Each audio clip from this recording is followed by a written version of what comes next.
शुद्धात्मा को अनंत वंदन नमन। एक बार देवलोक के अंदर एक देवता को ऐसा ख्याल आया कि इस समय नरक के अंदर नारकी लोग क्या कर रहे होंगे, नरक में नारकी का क्या परिस्थिति चल रही है। ऐसा जैसे ही विचार आया, और आप जानते हैं कि देवताओं के पास कौन सा ज्ञान है, अवधि ज्ञान।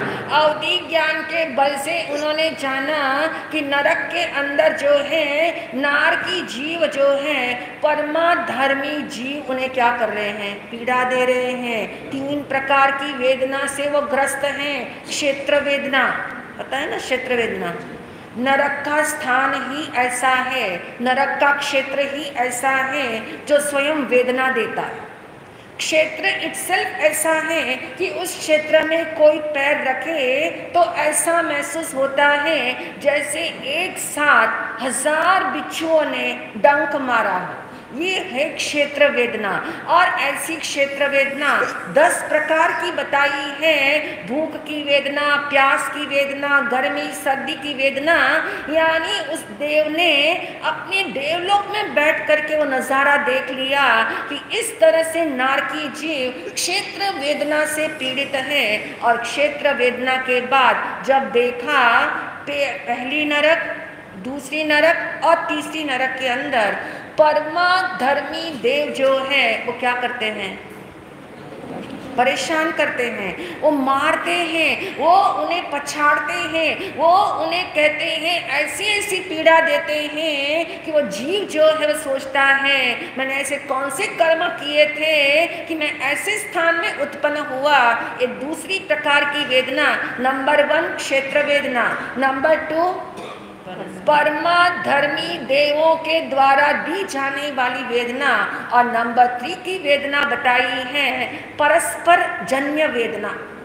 परस्पर एक दूसरे को क्या करते हैं, बहुत टॉर्चर करते हैं। एक नारकी दूसरे नारकी को खूब मारता है। एक नारकी दूसरे नारकी के शरीर में ऐसे छोटे छोटे कीड़े बन करके उसके शरीर में प्रवेश कर जाते हैं। ऐसा नज़ारा उस देव ने जब देखा तो एक संकल्प जागा। क्या संकल्प जागा, क्या संकल्प आपके भीतर जागा?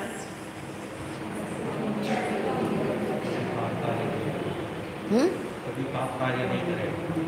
संकल्प ये जागा कि यदि पाप का फल इतना भयंकर है तो ऐसी भयंकर सजा मुझे मेरे जीवन में ना मिले तो उस सजा का जो बीज है, जो सजा का कॉज है, यानी वो पाप है, वो पाप मैं कभी नहीं करूँगा।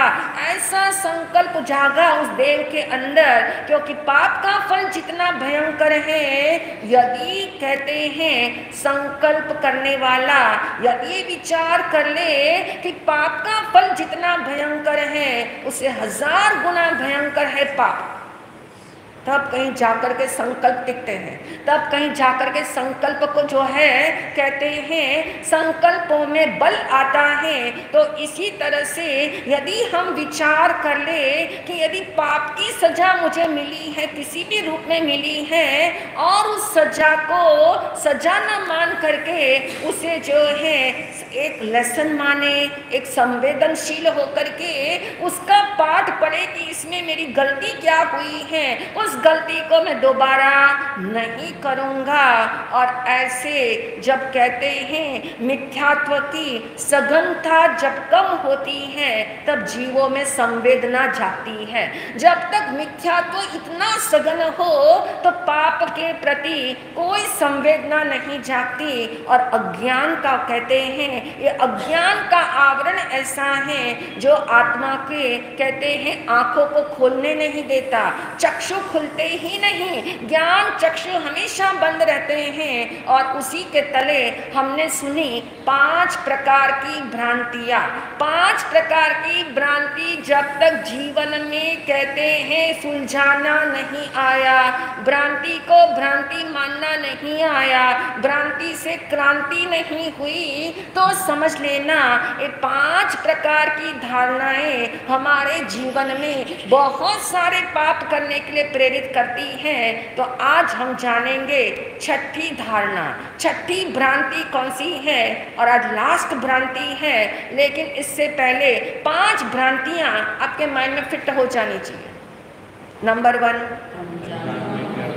अनजान अवस्था में जो पाप होते हैं उसे क्या मानना, पाप ही मानना। इस भ्रांति में मत रहना कि वो पाप नहीं है। नंबर 2, छोटे छोटे पाप को भी संवेदनशील होकर के पाप ही मानना, क्योंकि छोटे छोटे पाप ही एक दिन क्या बनते हैं, बड़े पाप बनते हैं। नंबर 3, एकांत में जो पाप हुए हैं, एकांत में इतने एकांत में पाप हुए हैं कि अन्य को किसी को पता ही नहीं कि मैंने ऐसा किया है, और किसी को पता लग जाए तो मानने में नहीं आता कि ऐसा ये व्यक्ति कर सकता है, तो इसका मतलब ये पाप हुआ ही नहीं है, ऐसा नहीं माने। एकांत में भी पाप हुआ है, किसी को पता भी नहीं है, और वो पाप किसी को कभी जाहिर होने वाला भी नहीं है, तब भी वो क्या है, पाप ही है। नंबर 4 बताया था, मन में होने वाले पाप जो मन में सोचे गए हैं पर किए नहीं है। हमेशा सोचते कि ऐसा कभी करेंगे, ऐसा करेंगे, ऐसा करेंगे, प्लानिंग कर ली लेकिन हुआ नहीं है। यानी जो पाप अंदर में अंदर रचना अपनी कर रहा हो लेकिन बाहर में प्रवृत्ति के रूप में ना हुआ हो, फिर भी वो क्या है, फिर भी वो पाप है। इसलिए कहा कि वो भी पाप कहा जाएगा। और नंबर 5 वाला क्या है,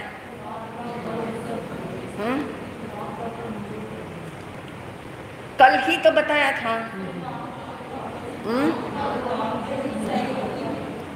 यानी पाप का फल।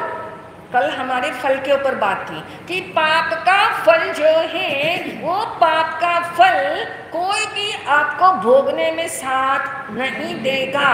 पाप का फल तो आपको ही भोगना पड़ेगा। तो इस भ्रांति में मत रहना, मैंने इसके लिए पाप किया, उसने मुझे कहा था करने के लिए इसलिए मैंने कर दिया, तो उसको भी पाप लगेगा, उसकी भी शेयरिंग हो जाएगी। पाप के फल में कोई शेयरिंग नहीं होती है। पाप तो पाप ही है। चाहे पाप आप अपने लिए करो, चाहे पाप दूसरों के लिए करो, चाहे पाप आप दबाव में करो, चाहे पाप आप प्रभाव में आकर के करो, लेकिन पाप तो पाप ही है। तो ये समझ लेना कि पाप का फल भोगने के समय कोई मेरा साथ देने वाला नहीं है, मैं अकेला ही उस पाप को भोगूंगा। जब ऐसा समझ में आता है तब पाप विराम होता है। और आज हम सुनेंगे छठी धारणा, बहुत इंपॉर्टेंट है, इसलिए इसको लास्ट में रखा है। सबसे लास्ट ही वाली धारणा, एक भ्रांति बहुतों के माइंड में होती है, और वो मैं आपको बताऊंगी तो आपको लगेगा वाकई में ये तो हम सोचते ही, ऐसा तो हम करते ही हैं, ऐसी तो मान्यता मेरे भीतर है, ऐसी मिसबिलीफ मेरे भीतर है। नंबर 6 वाली भ्रांति बताई है कि पाप जो हुए हैं उसको मैं पुण्य से धो लूंगा, पाप को पुण्य से रिप्लेस कर लेंगे, तो पाप का फल जो है वो मुझे मिलेगा नहीं। बहुत के माइंड में अक्सर धारणा होती है, इतनी तीव्रता से होती है कि मेरे से यदि पाप हो गया है, अब बहुत गलत हो गया, अब मैं क्या करूं, कुछ अच्छा कर लूं, कुछ तपस्या कर लूं, कुछ दान दे दूं, यानी कुछ भला काम कर लूं। यानी ऐसी सोच जब मन में हो, पाप करने से पहले भी होती है, पाप करते हुए भी होती है, और पाप करने के बाद भी होती है। सिचुएशन अलग अलग होती है। पाप करने से पहले बहुतों के माइंड में ये होता है ये काम तो गलत है, अनएथिकल है, लेकिन क्या है अंदर में, लेकिन लालच है, मौका मिला है, लाइसेंस मिल रहा है, अप्रोच है बड़े बड़े लोगों की, मिनिस्टर सामने से फोन करके कह रहा है एजेंसी ले लो, और उस समय कौन सी ताकत है जो आपके भीतर के कॉन्शियस को, आपके सिद्धांत को जो ना हिला। यानी उस समय वो लालच की भावना ऐसी प्रेरित हो जाती है कि झटके में इतना कमा लिया जाएगा, झटके में ये निर्णय हो जाएंगे, झटके में ऐसा हो जाएगा, बहुत सारा पैसा हो जाएगा। यानी इजी मनी, फास्ट मनी, इन दोनों के पीछे हमने हमेशा से अपने सारे एथिक्स को गिरा दिया, यानी सारे कॉन्शियस को खत्म कर दिया। इसलिए भगवान महावीर ने कहा, ये बात हमेशा याद रखना कि यदि कोई ऐसा विचार करता हो कि पाप करने के, पाप का जो है उसको हम पुण्य से क्या करेंगे, धो लेंगे, धुलता नहीं है। और इसलिए इस बात को अंदर में पिरो लेना कि पाप जो किया जाएगा उसका फल भी मिलेगा, और आपके मन में पश्चाताप के रूप में जो भी या जो कुछ सोच करके, क्योंकि कई बार हम सौदे के रूप में पुण्य करते हैं, मालूम ही रास्ता गलत है, मालूम है अनेक लोगों ने इस गलत रास्ते पे चल करके बहुत बड़ी बड़ी सजाएं पाई हैं, फिर भी हम सोचते हैं मैं तो निकल ही जाऊंगा, मेरा तो काम बन ही जाएगा, कोई बड़ी बात नहीं। उसके पीछे क्या करते हैं, अपनी कमजोर विल पावर को सशक्त करने के लिए, सक्रिय करने के लिए वो पहले ही पुण्य का कोई कहते हैं भावना भा लेते हैं। क्या कह लेते हैं, यदि मैं इसमें सक्सेस मुझे मिल गई, मैं इसमें सफल हो गया, मैं इसमें से पार हो गया, तो मैं एक मंदिर बनवाऊंगा, मैं एक कमरा दान में दूंगा, मैं धर्मशाला बनवाऊंगा, मैं एक अनाथालय बनाऊंगा, मैं ओल्ड एज होम बना लूंगा, मैं ऐसा कर लूंगा, हॉस्पिटल बना लूंगा। यानी ऐसा सोचते हैं, पहले चोरी कर लेंगे और फिर दान में कुछ अंश लगा देंगे। ये क्या चीज सूचित करती है, पहले कीचड़ से पैरों को भरेंगे और फिर बैठ करके हम क्या करेंगे, पैरों को साफ करेंगे। अब ये कहाँ का न्याय है, कैसी ये नीति है, कैसी ये सोच की स्ट्रैटेजी है कि हम ऐसा सोच लेते हैं कि पहले तो पाप करने का मौका जो मुझे मिला है, यानी गलत तो गलत है ही, ये मानता तो है, गलत को गलत मानता है, तभी वो पुण्य करने की बात भी सोचता है, तभी वो सोच रहा है। और आप देखिए, जब आपने ऐसा कोई सौदा माइंड में कर लिया हो अपने साथ कि गलत करने से पहले आपने मन में सोच लिया कि इसका 10% मैं निकालूंगा, इसका 25% मैं दान में दूंगा, यदि ऐसा आपने पहले ही विचार लिया हो तो आप देखना पाप करने में आपकी तेजी कितनी होगी।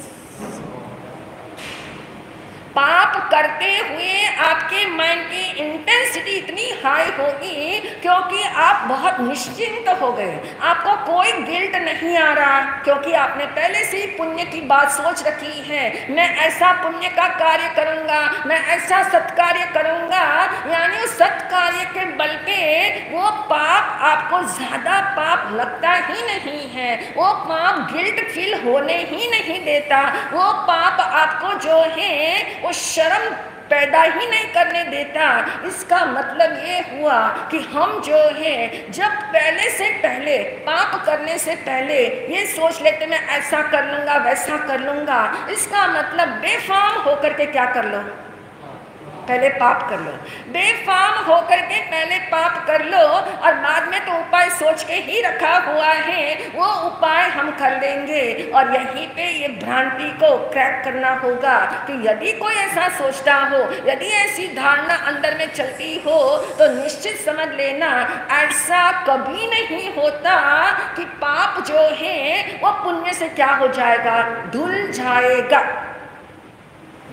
पाप करने के बाद पश्चाताप होता है, पाप करने से पहले ही यदि आपने टाइप कर लिया है, आपने सौदा कर लिया है कि ऐसा ही हम करेंगे, तो आप जानते हैं वो पुण्य का कार्य जो आप बाद में करने वाले हो, वो पुण्य के कार्य में भी आपके भाव जो है वो उत्कृष्ट कभी नहीं हो पाएंगे। वो भाव भी कैसे रहेंगे, वो भाव में उत्कृष्टता नहीं है। पाप करने के भाव में तो उत्कृष्टता रहेगी, लेकिन पुण्य करने के अंदर कोई उत्कृष्टता नहीं रहेगी। इसलिए ज्ञानियों ने कहा बहुत संभलना अपनी धारणाओं से। इस भ्रांति के कारण जो है बहुत लोगों ने पाप किए हैं, लेकिन पाप करके व्यक्ति सोचता है मैं पुण्य कर लूंगा, बैलेंस कर लूंगा, पाप धुल जाएंगे, लेकिन पाप ऐसे धुलते नहीं है। ये याद जब आ जाए और ऐसी समझ में आ जाए, हाँ इतना जरूर होता है यदि कोई पाप करने के बाद पश्चाताप होता है, और पश्चाताप करना भी जो है शुभ भाव है, और वो सत्कर्म है, और वो सत्कर्म के अंदर आकर के आप तपस्या भी कर लेना चाहते हो प्रायश्चित के रूप में, आप व्रत नियम भी लेना चाहते हो, आप सामायिक आदि भी लेना चाहते हो, और आप दान आदि धर्म भी करना चाहते हो, तो उससे इतना होगा, उससे इतना होगा, धुलेगा तो नहीं, लेकिन वो क्या होगा, कमजोर होगा। वो कमजोर होगा, लेकिन उस समय आपके प्रायश्चित करने का भाव बड़ा उत्तम हो, तो आपकी प्रायश्चित करने के अंदर जो भावों की तेजी होगी, यदि आपका पछतावा वाकई में पछतावा है, आपके पछतावे में वाकई में दम है, और वो पछतावा आपकी लैंडिंग कराता है संकल्प के अंदर कि आगे से ऐसा मैं कभी नहीं करूँगा, तब कहीं जाकर के वो पाप जो है उसको कहा जाता है, उसका फल जो है वो दब जाता है, मिट नहीं जाता, दबता है। दब जाना और मिट जाने में बहुत अंतर है। जो चीज दबी हुई है वो कभी भी फ्लेयर अप हो सकती है, लेकिन जो चीज मिटाई जाती है उसका नामो निशान खत्म हो गया। तो ऐसा कभी मत सोच लेना कि जो पाप मैंने करने हैं उससे पहले मैं सोच लूं कि ऐसा ऐसा करने में सफल हो जाऊं तो ऐसे ऐसे पुण्य के काम मैं कर लूंगा। तो आप समझ लेना ये निश्चित रूप से निकाचित कर्म का ही बंद होता है, क्योंकि आपके पाप करने में तेजी आ गई और आपके पुण्य कर्म जो है वो तो वैसी सौदेबाजी थी, और वो करते हुए कोई घमंड कहना चाहिए ऐसा नहीं होगा कि घमंड का भाव ना आए, ऐसा नहीं होगा उस समय दया का भाव हो, करुणा का भाव हो, संयोग का भाव हो। उस समय तो केवल आपने सोचा था, उसको निपटाने का भाव है कि मैंने सोचा था ये काम करने के बाद 10% दान देंगे, वो 10% दान दे दिया, लेकिन दान देने के अंदर करुणा का भाव नहीं होने से वो निकाचित कर्म का ही बंद होता है। तो इस प्रकार 6 भ्रांतियों के माध्यम से हमने पाप विराम का भाव समझा है। अब कल से हम शुरू करेंगे पाप आते कैसे हैं और पाप आने के जो द्वार है उसका विराम कैसे हो, उन निमित्तों से कैसे बचे, उसके भाव अवसर पे पहुंचे। कोई पचकान है तो